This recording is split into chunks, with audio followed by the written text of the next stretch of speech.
post, or I see lions on the front of a building. I mean, does that mean? And Princess Diana refers to somebody as being inhuman, so now automatically they're killing people, and I'm not buying it. I can't. You ain't buying, Brandon, and that's good because I ain't selling. All I'm telling you is a few of the strands, a few of the puzzle pieces. How is something on a statue a strand? That's all I'm saying. It's a puzzle piece among vast numbers of other puzzle pieces in the millions of words I've written on this. And when you see the puzzle pieces put together, and you don't do that in a day going around London, then you'll start to realize the credibility of it. But I'm not trying to sell you anything. I know you're not trying to sell it, but you're showing me evidence, and I got to be honest with you, I don't think the evidence is that compelling. I don't think it's credible. I'm not buying it. It's a few strands in a massive tapestry. I don't know, man. Maybe David's got onto something. I mean, it's pretty... What do you mean, maybe David's onto something? Maybe he's onto something. I mean, you know, what, do you think he's a con man? What did you... No, I think... You heard him. I think he believes this crap. That's what's scary. Well... What's even scarier is that we flew 7,000 miles to listen to him for a day. What about the 12-step thing? To have a meeting about people that are having relationships with reptilians? You bought it too. Don't act like you ever bought it. You the one who you. What do you mean bought it? You were right. I didn't buy it. Listen, I never ever once in my life on this planet have said the reptilians could exist. And if you think that, there's something seriously wrong with you. No, you're lying about. You said that David Icke might be onto something, and it's a good thing that we're going to London. Yeah, because I wanted to come to London, ding dong. Oh yeah, now you're saying it because you didn't feel cool about what he was saying. I needed to get away from my old lady. Listen, I'm not saying I buy what David is, everything that David's talking about, and it's confusing. I'm simply saying maybe he's right that you can't figure it all out in a day. That's all I'm saying. On the plane ride home from London to Los Angeles, Mr. X told us that Brandon started to show signs of depression and hinted that he was thinking about giving up his search for Jude. But then Brandon changed his mind. Why? No, he didn't change his mind. They changed it for him.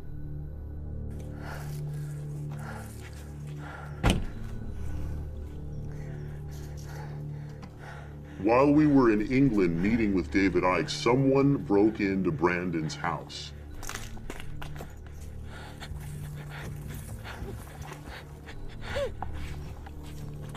Give me your cell phone. I gotta get the kids out of school.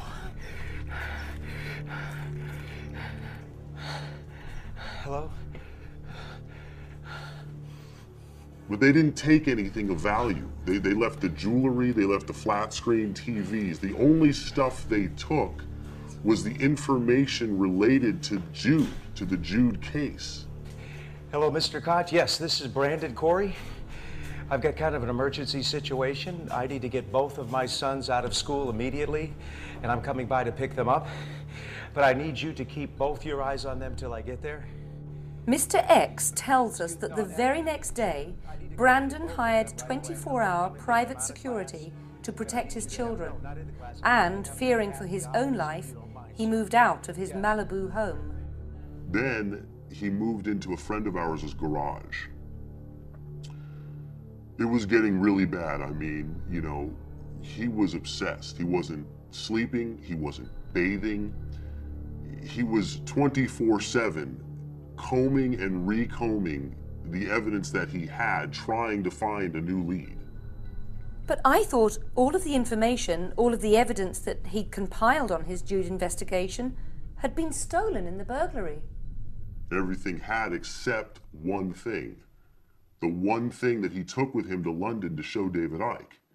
Jude's hidden camera footage.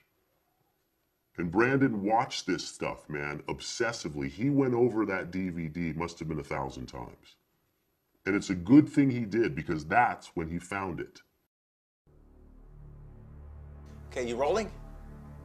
Yeah, I'm rolling. Okay, listen, just stay with me with this, okay? Just hear me out for a few minutes, all right? I'm gonna start from the top. We know for a fact that Vice President Dick Cheney was speaking at that hotel in Century City on January 14, 2004. We also know for a fact that Jude went to the hotel on that same day to try to approach the Vice President wearing a hidden camera disguised as a Secret Service agent. You're with me, right? Yes. Okay. All right here. How does he get past these guys? We don't know, but he gets past these guys in through the hotel lobby, okay? He's gotten past 2 or 3 Secret Service agents somehow. Okay, look at this guy. This guy is obviously securing the elevators, correct? Yes. Okay. Doesn't it look like he's looking right at Jude? It looks like he could be, yes. Jude gets right by this guy. He gets right by this guy, he gets inside the elevator, and he hits PH, which we've seen, which stands for what? The penthouse floor. Now, look at this. If you look at the footage here very closely, you can see, bring the camera in here for a second. Look at the floor here. See how it's carpeting and then it changes here? It's shiny. Does that look like that could be a marble floor?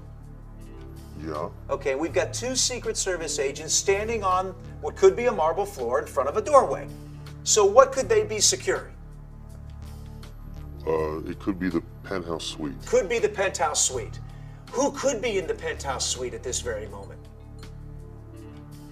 Who could be in the penthouse suite this day? Dick Cheney, Brandon. Dick Cheney. Exactly. In my opinion, Dick Cheney's in that room.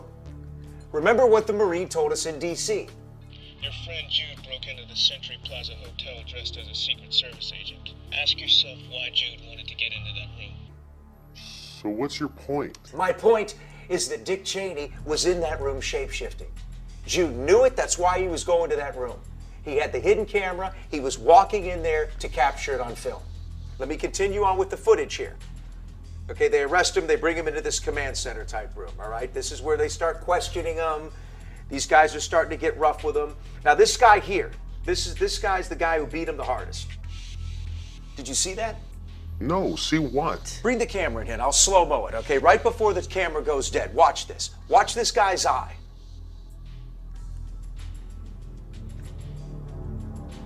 Look at that. What is that? That's not a normal pupil. A human pupil is round. That's a vertical pupil. What has a vertical pupil? Those lizard people, those reptilians. Remember what David said to the taxi cab in London. He said, when these people shapeshift, they do it in a fit of rage, and the first thing to go is their eyes. Had Jude's camera not have been knocked dead, he'd have gotten a full shapeshift on film. Think it through here, man. We've followed up every lead. We went to Jude's house. What did we find? We found that book on David Icke. We know that. What else did we find? We found that other book, that Bible-type book from that group, The Arena. That's the only thing that we haven't followed up on is that group, The Arena. This is Professor Richard Wayman, who heads the Department of Occult Research, a non-profit organization in Denver, Colorado. Professor, can you tell us about this group, The Arena? Well, the Arena believed that man was created when Eve joined into a sexual union with the serpent in the Garden of Eden, thus creating man to serve and carry out the will of the serpent race, or lizard people, as some refer to them. Can you explain what you mean when you say the lizard people? Yes, the Arena believe that there are many people that walk among us who look human but really aren't. They call them the lizard people.